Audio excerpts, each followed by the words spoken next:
Ibu bapa dan saudaraku yang diberkati Tuhan, Shalom.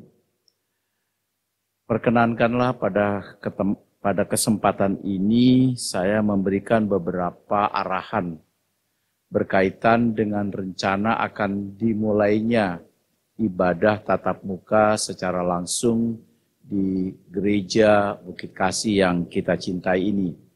Seperti diketahui bersama bahwa hampir selama 7 bulan sejak merebaknya virus COVID-19 dengan arahan Majelis Sinode dan juga Satgas COVID pemerintah, maka ibadah dilaksanakan di rumah atau secara daring. Dan kini setelah mempertimbangkan banyak hal dan tentu juga arahan dari Majelis Sinode, maka pelaksana harian Majelis Jemaat mencoba untuk memulai ibadah kita yang bersifat luring atau tatap muka, yang rencananya akan kita mulai pada tanggal 8 November 2020. Nah, ibadah ini Ibu Bapak, walaupun kita mulai tetap memperhatikan protokol kesehatan. Jadi tidak sama dengan waktu belum terjadinya COVID-19, di mana protokol kesehatan itu harus dipenuhi karena kita akan memberi laporan secara berkala kepada Satgas COVID pemerintah daerah. Apa saja protokol kesehatan yang harus diperhatikan? Yang pertama, Bapak Ibu yang mengikuti ibadah di gedung gereja harus dipastikan dalam keadaan sehat. Nanti suhu badan juga akan diukur, tidak boleh lebih dari 37,5. Lalu kemudian Bapak Ibu harus memakai masker dan juga lebih baik juga memakai face shield melengkapi masker yang Bapak Ibu pakai. Dan maskernya itu juga sesuai dengan ketentuan yang dikeluarkan oleh Satgas COVID pemerintah daerah. Dan di samping itu juga Bapak Ibu dan terus sekalian, bahwa jika Bapak Ibu dalam keadaan kurang sehat, disarankan untuk tidak beribadah. Hal ini untuk menjaga kesehatan dan keselamatan kita bersama. Lalu kemudian yang perlu diperhatikan Ibu Bapak dan saudara sekalian, ibadah kita hanya dilaksanakan 2 kali saja. 2 kali, yang pertama pukul 06.00 WIB atau jam 6 pagi. Lalu yang kedua pukul 10.00 WIB atau jam 10 tepat kita akan melaksanakan ibadah yang kedua. Memang ada pertanyaan mengapa harus jam 10. Ibu Bapak, setelah ibadah yang pertama jam 6, maka diperkirakan akan selesai 1 jam atau jam 7. Nah setelah itu gedung gereja akan disemprot kembali untuk memenuhi persyaratan yang diisyaratkan. Jadi sebelum ibadah sudah pasti hari Sabtu gedung ini disterilkan, disemprot dengan disinfektan. Nanti setelah ibadah pertama jam 6, gedung ini juga akan disterilkan atau disemprot kembali dengan disinfektan dan itu memakan waktu. Sehingga diambil kesepakatan jam 10 dan juga kalau dimulai jam 9 maka ada banyak gereja yang juga live streaming jam 9. Pengalaman kita kalau kita ibadah live jam 9 akan ada gangguan signal. Jadi disarankan juga oleh pihak Telkom jam 10 karena ada banyak gereja yang mungkin sudah selesai sehingga tidak akan mengganggu siaran langsung kita. Jadi sekali lagi ibadahnya akan dilaksanakan 2 kali, jam 6 dan jam 10. Nah Ibu Bapak dan terus sekalian yang mengikuti ibadah ini menurut arahan Majelis Sinode, pertama itu usianya 18 sampai 50 tahun. Itu arahan Majelis Sinode yang pernah mengeluarkan surat edaran. Lalu yang kedua dari Satgas COVID. Nah Satgas COVID ini usianya lebih daripada 50, dari 18 sampai dengan 60 tahun. Jadi untuk sementara selaku gereja kita memakai arahan yang dari Satgas COVID sampai 60. Saya mengerti Bapak Ibu yang usianya di atas 60 dan sehat pasti punya kerinduan. Tapi saya mohon pengertiannya karena ini menyangkut perizinan dari Satgas Covid yang bisa sewaktu-waktu akan memeriksa atau mengecek proses ibadah kita.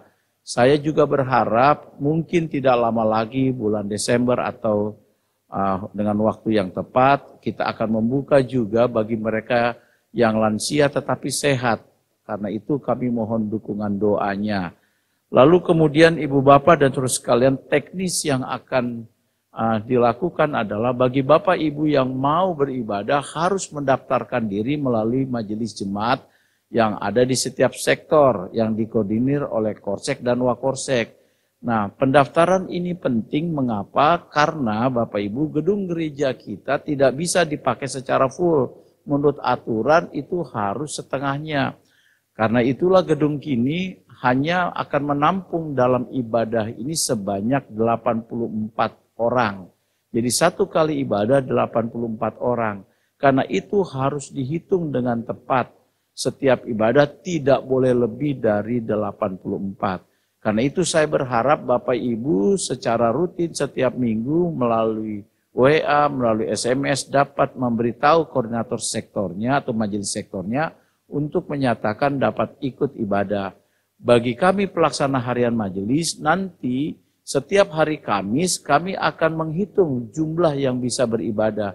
Jadi pendaftaran dari setiap korsek, wakorsek yang akan diundang untuk beribadah itu paling lambat masuk hari Rabu. Sehingga pada hari Kamis kami pelaksana harian majelis akan menghitung jumlah warga jemaat yang akan beribadah dari sektor 1 sampai 9. Dan kemudian pembagian siapa yang ibadah pukul 6 dan pukul 10 ditentukan oleh majelis, oleh PHM, bukan oleh Bapak Ibu. Jadi nanti mempermudah mungkin saja kita akan menggabung sektor 1 sampai 4 jam 6, sektor 5 sampai sektor 9 nanti jam 10.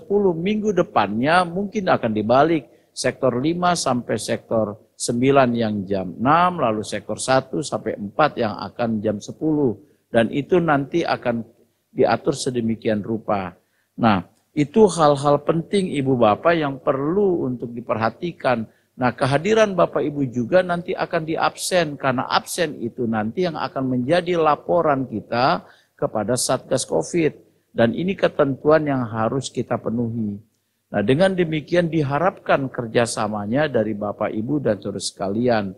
Dan sekalipun ada Bapak Ibu yang belum bisa beribadah secara tatap muka langsung, maka tetap akan bisa mengikuti ibadah karena pada jam 10 akan dilaksanakan live streaming. Jadi yang jam 6 tidak ada live streaming. Live streamingnya hanya satu kali, yaitu jam 10. Nanti setelah itu Bapak Ibu juga bisa melihat rekamannya yang biasanya sudah masuk di YouTube. Nah, Ibu Bapak dan saudara sekalian, itulah hal-hal yang perlu saya sampaikan kepada Bapak Ibu. Rencana dimulainya ibadah tatap muka di gedung gereja ini. Saya berharap kerjasama kita semua supaya apa yang kita harapkan dapat kita laksanakan dengan baik. Sambil kita berdoa, semoga nanti ke depan semuanya akan lebih baik lagi dan jumlah yang hadir bisa diperbanyak. Demikianlah arahan saya. Terima kasih, Tuhan Yesus memberkati.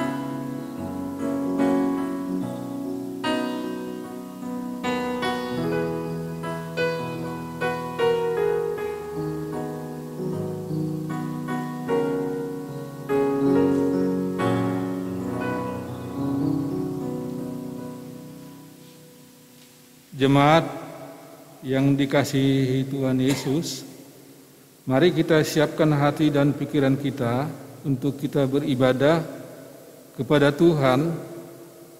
Mari kita berdiri dan memuji Tuhan.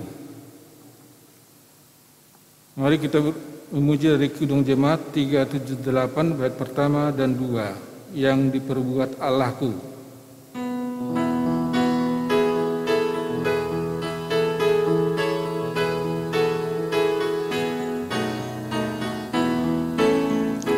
Yang diperbuat Allahku kebaikan semuanya, rancangannya tetap teguh, ku berserah padanya.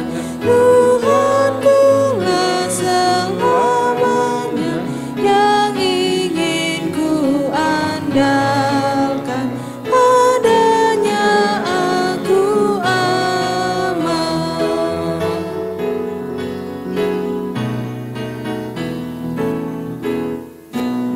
Diperbuat Allahku, aku sanggup ragukan, dan jalan lurus ku tempuh berkat pimpinan Tuhan. Anugerah dan kasih-Nya pedoman di bahaya, hidupku di tangan-Nya.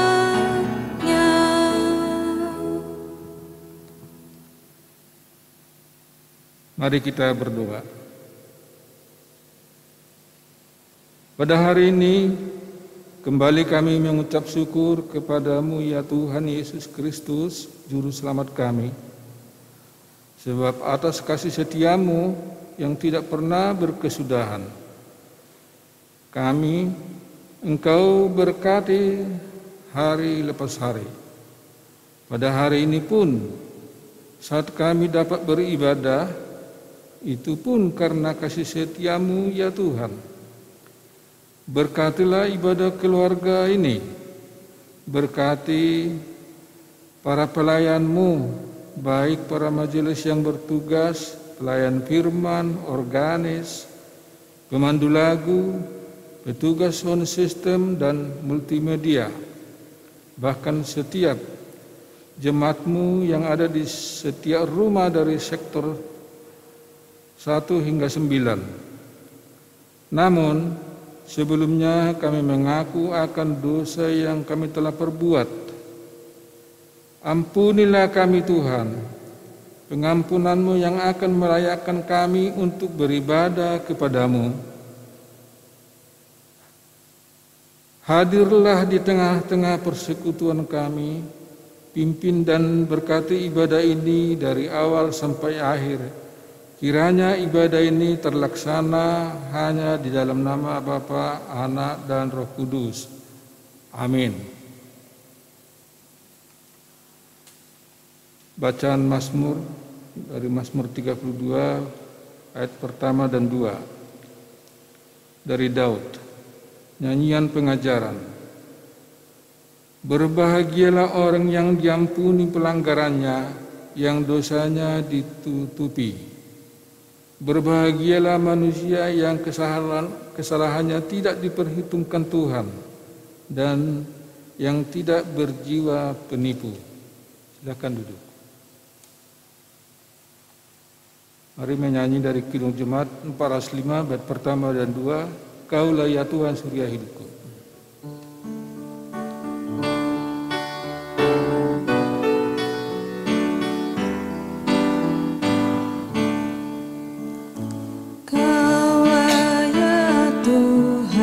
Surya hidupku, asal Kau ada, yang lain tak perlu. Siang dan malam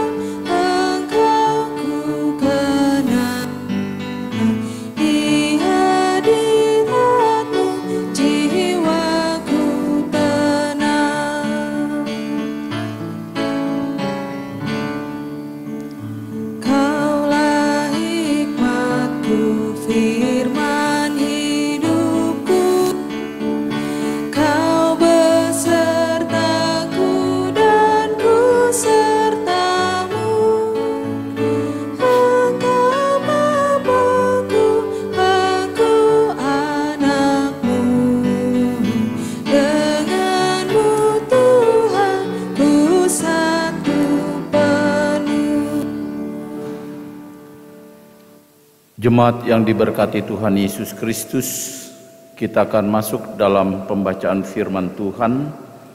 Kita persiapkan terlebih dahulu pembacaan kita pada hari ini, yaitu dari kitab Wahyu pasal 3.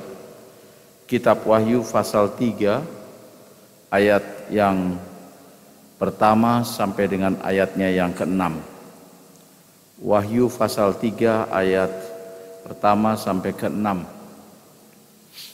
Sebelum kita membaca dan merenungkan firman Tuhan, mari kita berdoa. Kita berdoa. Kami siap disapa oleh Tuhan melalui firman-Mu. Karena itu kami mau membuka telinga kami untuk mendengar dan hati kami untuk menjadi tempat di mana firman-Mu tinggal dan bertumbuh dalam hidup kami.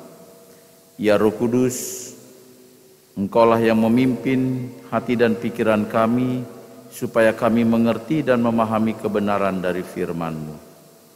Bersabdalah, kami siap menyambut firman-Mu. Amin. Jemaat Tuhan, mari kita berdiri.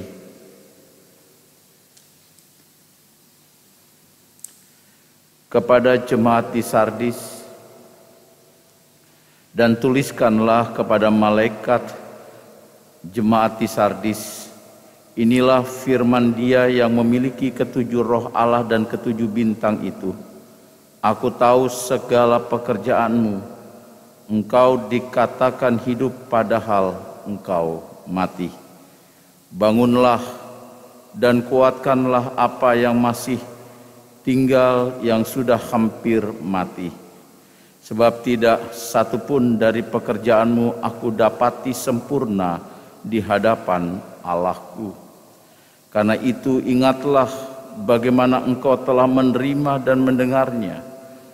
Turutilah itu dan bertobatlah. Karena jikalau engkau tidak berjaga-jaga, aku akan datang seperti pencuri, dan engkau tidak tahu pada waktu manakah aku tiba-tiba datang kepadamu. Tetapi di Sardis ada beberapa orang yang tidak mencemarkan pakaiannya. Mereka akan berjalan dengan aku dalam pakaian putih, karena mereka adalah layak untuk itu. Barang siapa menang, ia akan dikenakan pakaian putih yang demikian. Aku tidak akan menghapus namanya dari kitab kehidupan, melainkan aku akan mengaku namanya di hadapan Bapa-Ku dan di hadapan para malaikatnya. Siapa bertelinga, hendaklah ia mendengar apa yang dikatakan Roh kepada jemaat-jemaat. Demikianlah firman Tuhan. Haleluya. Haleluya, haleluya, haleluya. Silakan duduk kembali. Tema kita adalah tampak hidup tetapi mati. Tampak hidup tetapi mati. Bapak, Ibu, dan saudaraku yang dikasihi Tuhan, kita semua pasti pernah melihat film zombie. Ya. Film ini sesungguhnya pertama kali dibuat pada tahun 1932. Kalau yang kita lihat sekarang ini kan versi-versi terbaru. Tapi kalau kita pelajari sejarah film zombie ini, dibuat pertama kali tahun 1932. Sosok zombie itu digambarkan adalah matanya selalu melotot, gerak tubuhnya kaku, dan tidak bisa bicara. Tangannya selalu terangkat mengejar orang-orang yang dianggap masih hidup. Itulah sosok zombie yang sering kita lihat di dalam film, Bapak Ibu. Zombie ini adalah orang yang sudah mati, kemudian dihidupkan dengan kuasa kegelapan. Tapi dalam versi yang lain ada orang yang masih hidup, dia kena virus zombie dan dia menjadi zombie. Dia hidup tapi dia menakutkan, dia jahat. sehingga dia dihindari. Ibu bapak dan saudaraku yang diberkati Tuhan, dalam pembacaan ini ada hal yang menarik ketika firman Tuhan disampaikan melalui Yohanes kepada jemaat di Sardis. Di situ dikatakan dengan jelas bahwa jemaat ini dikatakan hidup padahal engkau mati. Dikatakan hidup padahal sesungguhnya menurut Tuhan mereka mati. Tentu kata mati di sini bukan berarti secara fisik jemaat ini mati. Secara fisik jemaat ini hidup. Secara fisik jemaat ini masih bersekutu. Secara fisik jemaat ini masih melakukan pelayanan. Secara fisik jemaat ini masih bersaksi.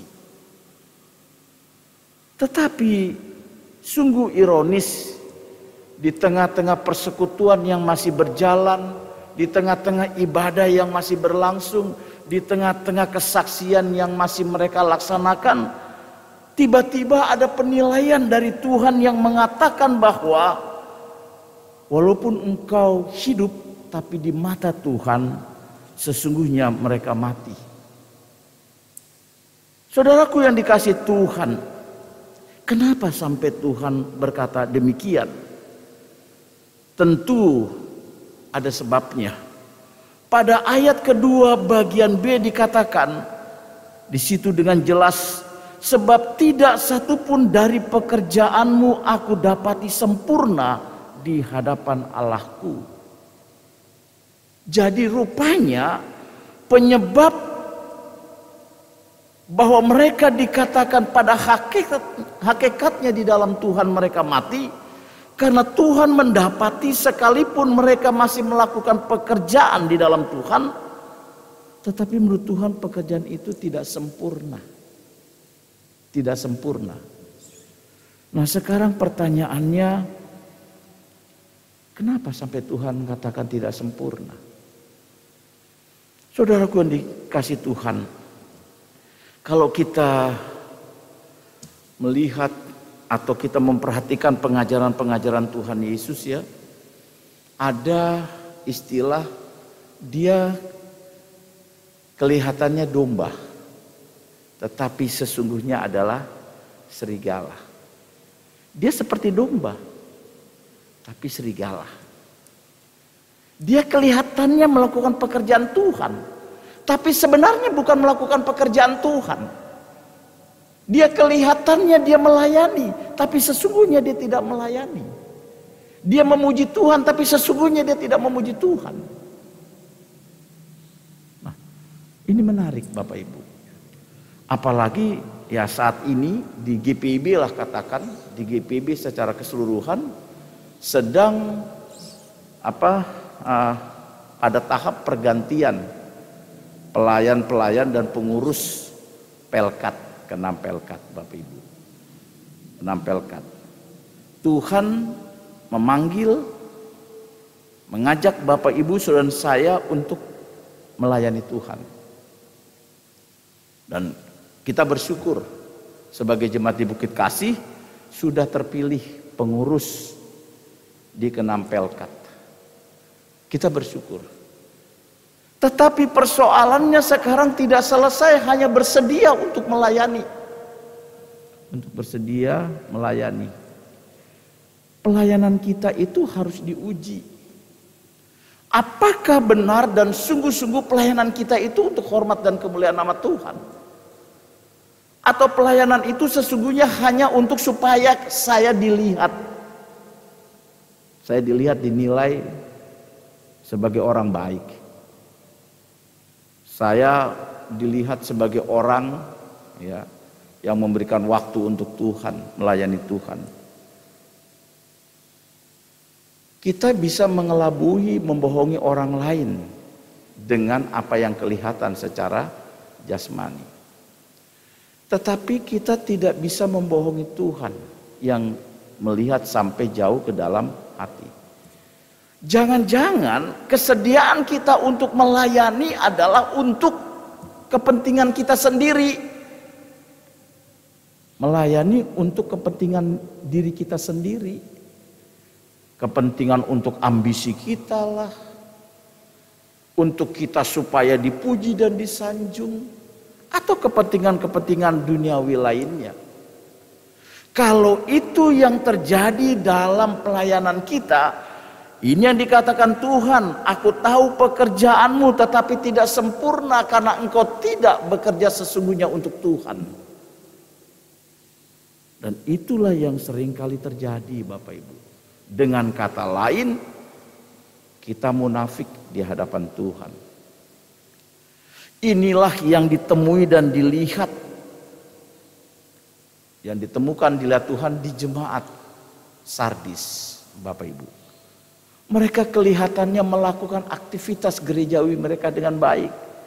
Tetapi ternyata jauh di dalamnya aktivitas itu hanya kedok. Sesungguhnya dalam hati mereka jauh dari persekutuan dengan Tuhan. Karena itu Tuhan katakan bahwa mereka secara iman sebenarnya mati. Tapi secara fisik memang mereka hidup. Karena itu Tuhan tidak berkenan atas kehidupan persekutuan, kehidupan pelayanan jemaat di Sardis. Sehingga Tuhan kasih istilah, kamu dikatakan hidup padahal engkau mati. Engkau melakukan pekerjaanmu melayani Tuhan tapi tidak sempurna. Karena di balik pelayananmu ada kemunafikan. Dengan tegas Tuhan katakan itu. Karena itulah Bapak Ibu dan saudara sekalian, firman Tuhan mengingatkan mereka. Karena itu ingatlah bagaimana engkau telah menerima dan mendengarnya. Mereka diingatkan pertama kali mereka mengikut Kristus, motivasinya lurus, motivasinya benar untuk Tuhan. Itu ya. Karena itu ingatlah bagaimana engkau menerima dan mendengarnya dulu ketika engkau menjadi anak Tuhan.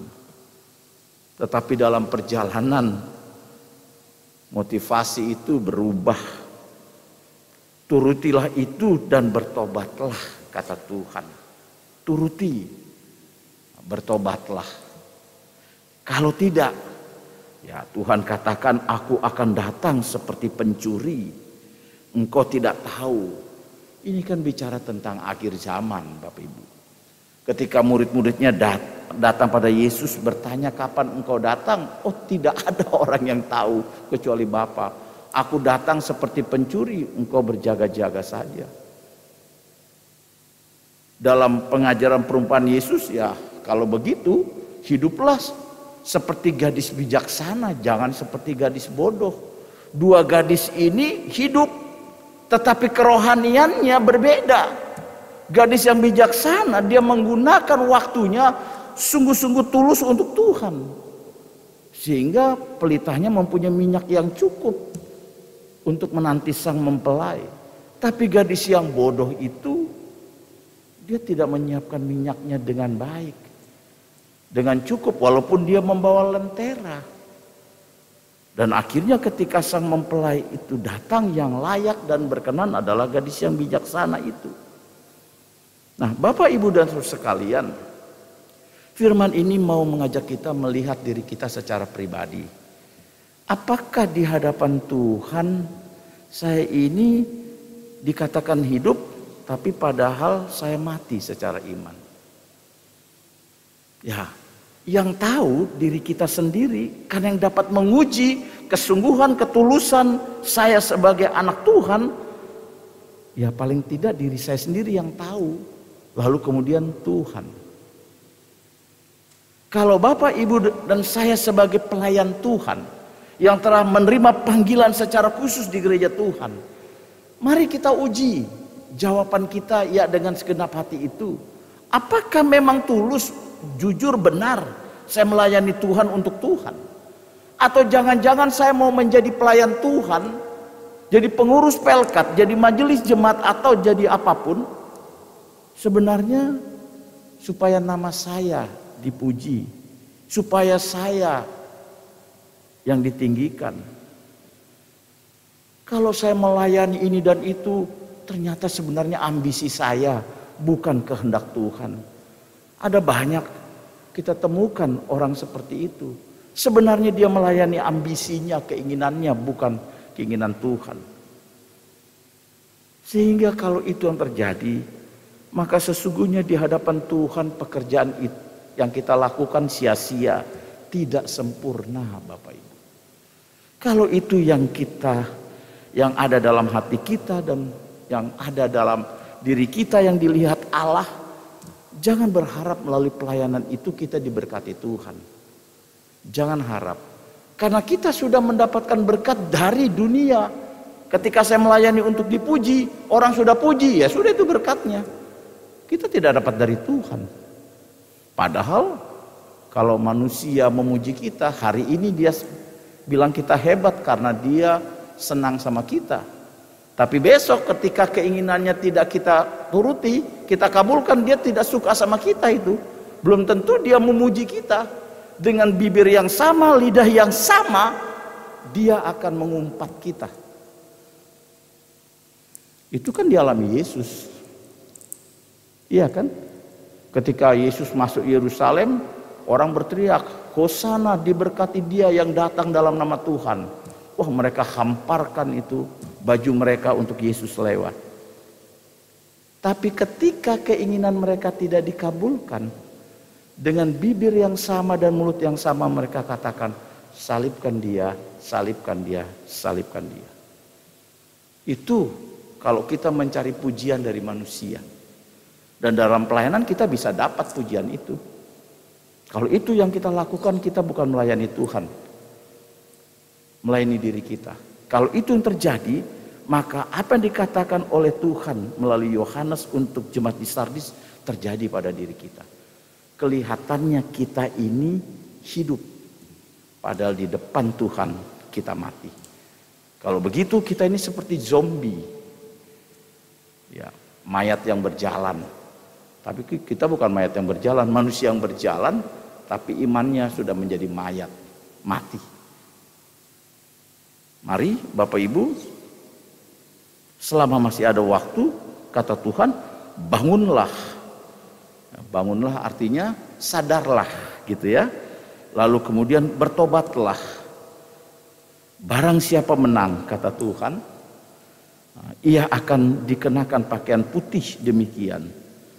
Aku tidak akan menghapus namanya dari kitab kehidupan, melainkan aku akan mengaku namanya di hadapan Bapakku dan di hadapan para malaikat.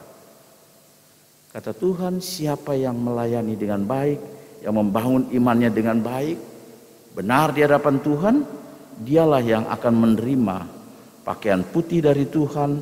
Tuhan tidak akan hapus namanya dari kitab kehidupan. Kiranya Tuhan memberkati kita. Amin.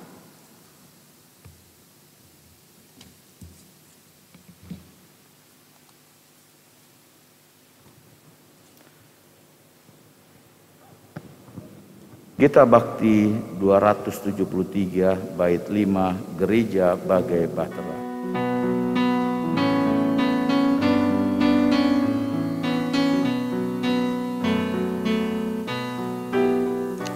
Gereja bagai bahtera di laut yang seram, mengarahkan haluannya ke pantai seberang.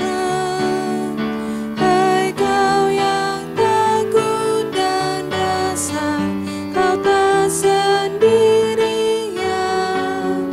Teman sejalan banyaklah dan Tuhan di depan. Bersama-sama majulah, bertahan berteguh.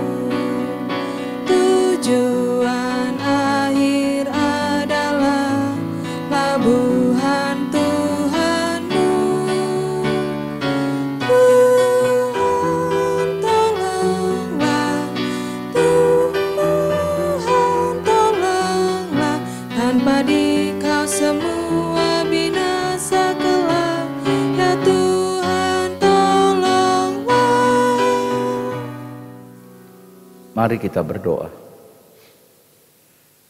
Terima kasih untuk firman-Mu yang mengingatkan kami sebagai gereja di akhir zaman ini. Apakah kami menjadi gereja, persekutuan orang percaya yang persekutuannya, pelayanannya, kehidupannya sudah seperti yang Tuhan kehendaki? Kami menjadi gereja, persekutuan orang percaya yang tulus, di luar dan di dalam hati sama. Atau kami menjadi orang-orang yang munafik, di luar kelihatan rohani, tetapi di dalam penuh dengan kegelapan. Di luar kelihatan rajin pelayanan, tapi di dalam diri kita penuh, di dalam diri kami penuh dengan kebencian. Di luar kata-kata kami manis, tapi di dalam hati kami mengumpat orang lain. Di luar kami kelihatan begitu baik, tetapi di tempat tersembunyi kami melakukan yang tidak baik. Tuhan, terima kasih untuk firman-Mu yang mengingatkan kami supaya kami tidak menjadi orang yang secara jasmani hidup masih beraktivitas, tetapi secara rohani di hadapan Tuhan kami sudah mati. Padahal kematian rohani membawa kami pada kebinasaan secara tubuh dan jiwa raga kami. Karena itu Tuhan, kiranya dengan firman ini kami belajar dari jemaat di Sardis untuk kami tidak mengulang kesalahan yang sama. Kami menjadi jemaat yang hidup, yang berkenan di hadapan Tuhan. Persekutuan kami, pelayanan kami, kesaksian kami. Terima kasih untuk firman-Mu. Pada malam hari ini kami berdoa bagi GPB Jemaat Bukit Kasih di Surabaya.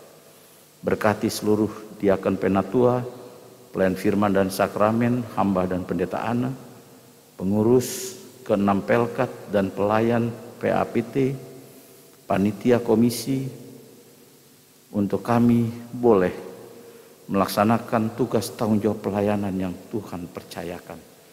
Ajar kami melakukan tugas itu dengan tulus, dengan benar dalam Tuhan. Kami melayani bukan hanya untuk ambisi kami pribadi, atau nama kami disebut dan dipuji dan dihormati. Tapi kami melayani untuk hormat dan kemuliaan nama Tuhan. Dengan demikian Jemaat Bukit Kasih akan dapat dan mampu kami bangun dan kami persembahkan untuk hormat dan kemuliaan nama Tuhan. Berkati program kerja yang berjalan di tengah pandemi ini Tuhan. Khususnya proses pembangunan gedung serbaguna, pagar, gereja. Tuhan, Engkau hadir. Tolong dan sertai kami supaya proses itu berjalan dengan baik. Kami berdoa untuk persiapan sidang majelis jemaat. Berkati BPPJ yang memeriksa perbendaharaan. Berkati setiap orang yang mengambil bagian. Karena semua proses pelayanan ini bukan untuk manusia, tetapi untuk Tuhan. Kami berdoa juga Tuhan, persiapan kami untuk membuka ibadah secara offline atau tatap muka langsung pada tanggal 8 November. Setelah sekian lama, ibadah kami bersifat daring karena pandemi ini. Tuhan, berkati agar proses yang kami persiapkan berjalan dengan baik. Walaupun kami ibadah dengan protokol kesehatan yang harus diberlakukan demi keselamatan dan kesehatan, dan juga mendukung program pemerintah. Berkati segala sesuatunya berjalan dengan baik dalam berkat dan penyertaan Tuhan. Hamba berdoa juga bagi kami semua, umat-Mu yang beribadah di setiap keluarga. Engkau tahu pergumulan keluarga kami, tolong Tuhan, berkati untuk kami dapat menyelesaikan seluruh pergumulan bersama Tuhan. Untuk setiap harapan, untuk setiap kerinduan ke masa depan, Tuhan juga berkati. Agar kami mampu mewujudkan dan meraihnya karena pertolongan dan penyertaan Tuhan. Engkau berkati seluruh kehidupan rumah tangga kami. Engkau yang memberikan kami rezeki di setiap usaha dan pekerjaan kami, terlebih di tengah pandemi ini. Tuhan, berikan kami keselamatan. Jauhkan kami dari segala bahaya, musibah, kecelakaan dalam bentuk apapun. Tuhan berikan kami kesehatan, jauhkan kami dari sakit penyakit.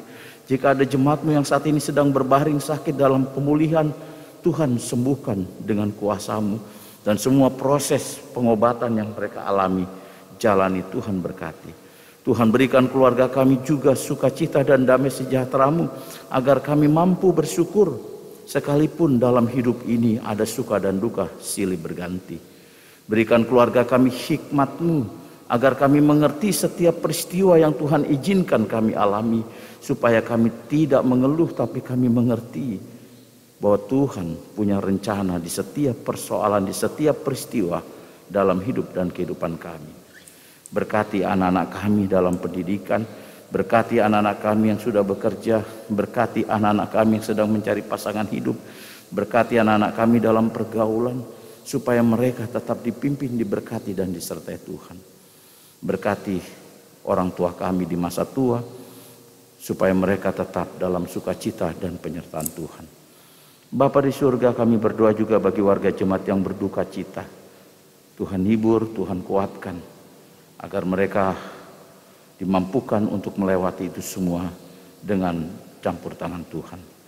Kami berdoa juga Tuhan bagi bangsa dan negara kami yang masih berjuang untuk mengatasi pandemi virus corona dengan tim Satgas dari pusat sampai daerah. Tuhan berkati. Dan sebagai warga negara yang baik, biarlah kami juga mendukung dengan mengikuti protokol kesehatan dengan penuh tanggung jawab. Khususnya bagi gereja-Mu ini Tuhan, untuk mendukung program pemerintah mengatasi dampak virus corona. Kami juga mau berdoa bagi kami semua yang hadir saat ini, yang mendukung pelayanan para pelayan-Mu, diaken dan penatua, organis pemandu lagu, tim Inforkon Litbang, juga operator sound system, dan semua yang terlibat. Ya Tuhan, ini persembahan kami untuk Tuhan dari hati yang paling tulus. Dan kiranya persembahan ini berkenan kepadamu dan kami diberkati Tuhan. Terima kasih Tuhan Yesus, inilah doa kami, sempurnakan dan kehendak kami yang jadi kehendak-Mu saja. Dalam nama Tuhan Yesus yang telah mengajar kami berdoa. Bapa kami yang di surga, dikuduskanlah nama-Mu. Datanglah kerajaan-Mu, jadilah kehendak-Mu di bumi seperti di surga. Berikanlah kami pada hari ini makanan kami yang secukupnya. Dan ampunilah kami akan kesalahan kami, seperti kami juga mengampuni orang bersalah pada kami. Dan jangan nambah kami ke dalam pencobaan, tapi lepaskanlah kami daripada yang jahat.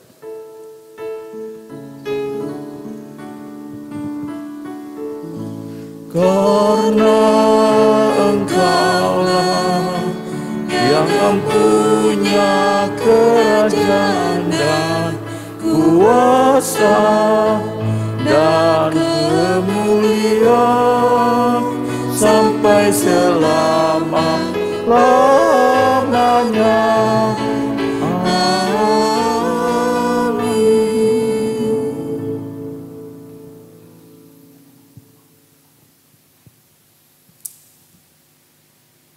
Jemaat, marilah memberi persembahan kepada Tuhan sebagai tanda syukur kita atas berkat yang telah dilimpahkannya.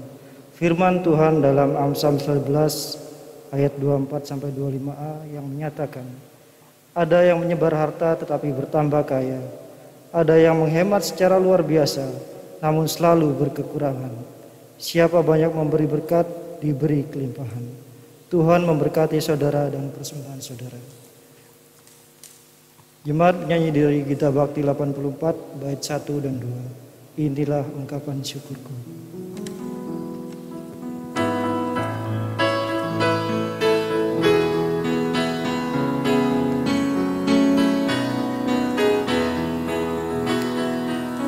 Inilah ungkapan syukurku yang ku berikan kepadamu, ku berikan dari hatiku, terimalah. Ku persembahkan kepadamu dengan seluruh jiwa ragaku, kiranya berkenan di hadirat-Mu.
Jemaat, mari berdiri untuk menyerahkan persembahan kita kepada Tuhan dalam doa syukur.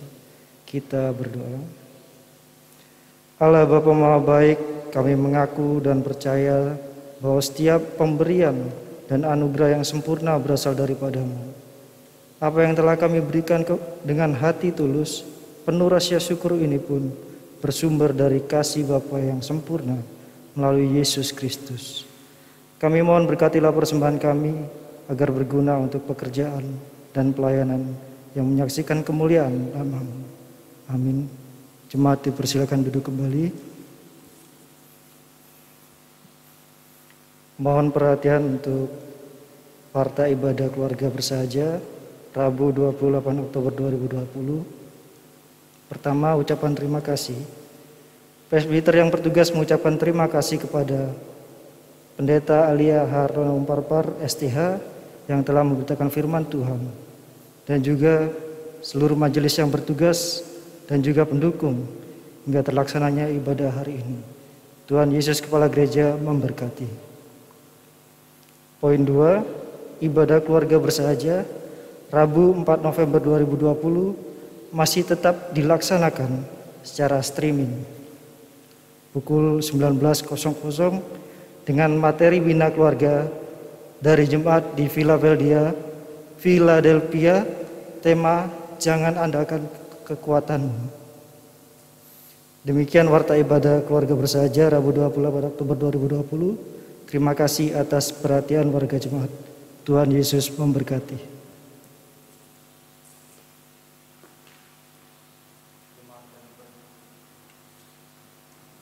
Jemaat yang diberkati Tuhan, marilah berdiri.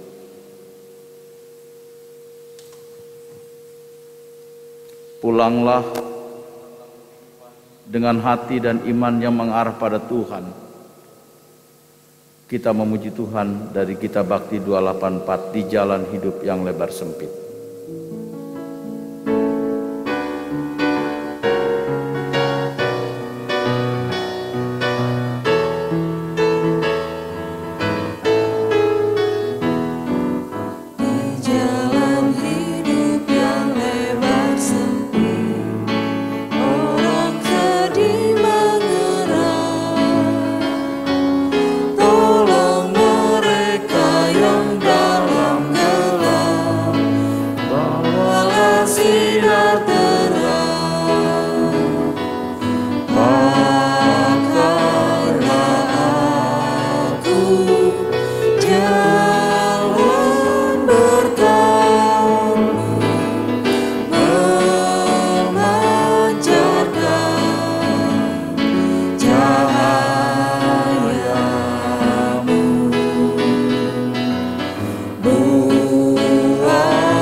Kristus dengan kasih-Nya, pengampunan-Nya penuh. Orang kan datang apabila engkau menjadi saksi teguh. Pakailah aku jalan berkat-Mu, memancarkan cahaya-Mu.